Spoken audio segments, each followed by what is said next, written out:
نعت سرکار کی پڑھتی ہوں میں، بس اسی بات سے گھر میں میری رونق ہوگی۔ نعت سرکار کی پڑھتی ہوں میں، بس اسی بات سے گھر میں میرے رونق ہوگی۔ ایک تیرا نام وسیلہ ہے میرا، رنج و غم میں بھی اسی نام سے راحت ہوگی۔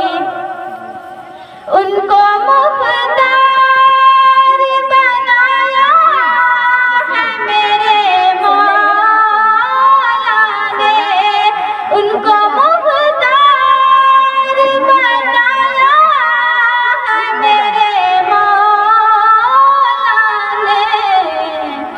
خلد میں بس وہی جا سکتا ہے جس کو حسنین کے بابا کی اجازت ہوگی۔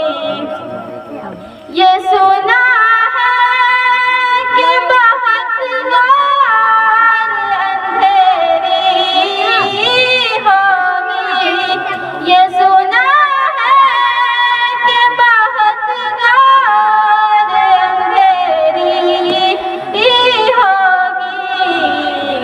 قبر کا خوف نہ رکھنا اے دل، وہاں سرکار دو عالم کی زیارت ہوگی۔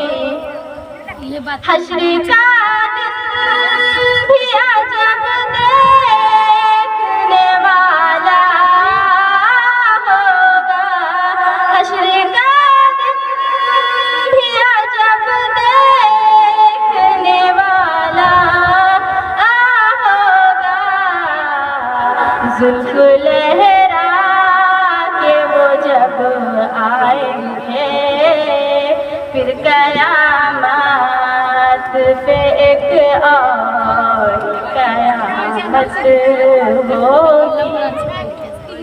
میرا دامن دو گناہوں سے بھرا ہے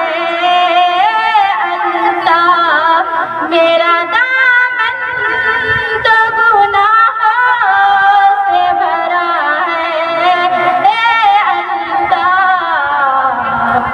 سہارا ہے کہ میں ان کا ہوں، قبر کا خوف نہ رکھنا اے دل، وہاں سرکار دو عالم کی زیارت ہوگی۔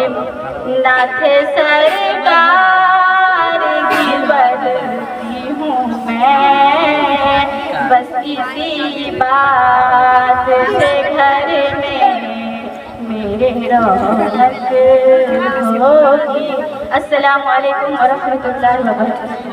نحمدہ ونصلی علی رسولہ الکریم، اما بعد۔